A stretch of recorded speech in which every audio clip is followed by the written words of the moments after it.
আসসালামু আলাইকুম সবাইকে ওয়েলকাম জানাচ্ছি আর একটা নতুন রেসিপি দেখার জন্য। আজকের আয়োজনে থাকছে শিম আলু টমেটো দিয়ে দুর্দান্ত স্বাদের ট্যাংরা মাছের ঝোল। একটা সময় ছিল যে আমি একদমই শিম খেতে পছন্দ করতাম না, বাট এবারে শীতের সিজনে কতবার যে এই রান্নাটা করেছি তার কোনো হিসেব নেই। এবং গ্রামীণ স্বাদে এই রেসিপিটা শেয়ার করব। এইভাবে রান্না করে দিতে পারেন, খেতে খুবই মজার হয়। তো শিম আলু দিয়ে ট্যাংরা মাছের ঝোলটা করার জন্য প্রথমেই মাছগুলোকে ভেজে নিতে হবে। তো আমি আজকে যেহেতু ট্যাংরা মাছ দিয়ে রান্না করব, এখানে বেশ কিছু ট্যাংরা মাছ নিয়েছি আর সামান্য হলুদ গুঁড়ো, মরিচ গুঁড়ো, লবণ দিয়ে এগুলোকে মেখে নিয়েছিলাম। উল্টে পাল্টে মাছগুলোকে ভেজে নিতে হবে, তবে আমি সাজেস্ট করব ট্যাংরা মাছ দিয়ে কিন্তু এই রান্নাটা করার জন্য। আপনারা চাইলে কিন্তু অন্যান্য মাছ দিয়েও রান্নাটা করে নিতে পারেন, বাট বড় সাইজের যে ট্যাংরা মাছটা রয়েছে সেটা দিয়ে খেতে ভীষণ ভালো লাগে। এরই মধ্যে কিন্তু আমার মাছগুলো ভাজা হয়ে গেছে, আমি মাছগুলোকে তুলে নিচ্ছি। আর মাছগুলো তুলে নেওয়ার পর যে অবশিষ্ট তেল রয়েছে তাতে কিন্তু রান্নাটা করে নিব।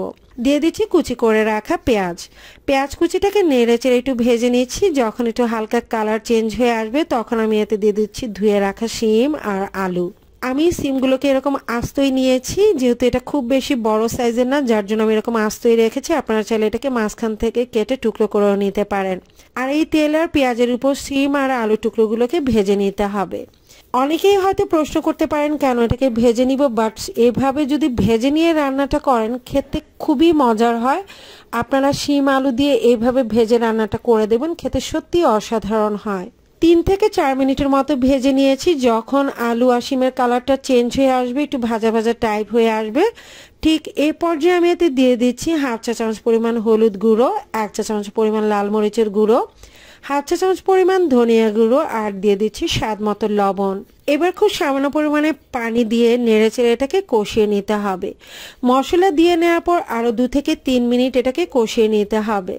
তা আমি ভালোভাবে এটাকে কষিয়ে নিয়েছি। আর মশলাটা কষিয়ে নেওয়ার মাঝে কিন্তু তরকারির টেস্টটা বেড়ে যায়।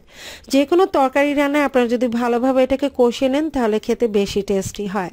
এবার পরিমাণ মতো পানি দিয়ে দিচ্ছি। আর এই কষিয়ে নেওয়ার মাঝে আর ভেজে নেওয়ার মাঝে কিন্তু অনেকটা সেদ্ধ হয়ে গেছে, তো আমি পরিমাণ মতো পানি দিয়ে দিলাম। দিয়ে দিচ্ছি কিছু গোটা কাঁচা মরিচ আর সেই সাথে দিয়ে দিচ্ছি টুকরো করে কেটে রাখা টমেটো ফালি। অবশ্যই টমেটোটা দিবেন, তাহলে খেতে বেশি ভালো লাগবে। এবার ঢাকনা দিয়ে ঢেকে এটাকে রান্না করে নিব। তো আমার সবজিগুলো কিন্তু একদম সেদ্ধ হয়ে গেছে, অর্থাৎ তরকারিটা প্রায় হয়ে গেছে। এ পর্যায়ে আমি দিয়ে দিচ্ছি ভেজে রাখা মাছ, যে মাছগুলো আগে থেকে ভেজে রেখেছিলাম, আর সেই সাথে দিয়ে দিচ্ছি কুচি করা ধনিয়া পাতা। আর অবশ্যই শীতের সবজি রান্নার সময় যদি ধনিয়া পাতাটা দেন তাহলে খেতে খুবই ভালো লাগে। আমার তো স্পেশালি খুবই ভালো লাগে, আমি যে কোনো রান্নায় ধনিয়া পাতাটা খেতে খুব পছন্দ করি। আর ধনিয়া পাতা কুচি দিয়ে জাস্ট 2 থেকে 3 মিনিটের মতো এটাকে ফুটিয়ে নিতে হবে।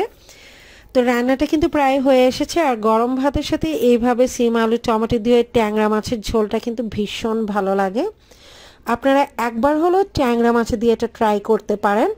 আমি এতটুকু বলতে পারি যে আপনাদের কাছে অবশ্যই ভালো লাগবে। রেসিপিটা ভালো লেগে থাকলে লাইক, কমেন্ট এবং শেয়ার করে দিবেন। আর আমার ফেসবুক পেজ থেকে রেসিপিটি দেখে থাকলে প্লিজ আমার পেজটাকে ফলো দিয়ে রাখবেন। খুব শীঘ্রই দেখা হবে নতুন কোনো রেসিপির সাথে। সে পর্যন্ত সবাই ভালো থাকবেন, সুস্থ থাকবেন। আল্লাহ হাফেজ।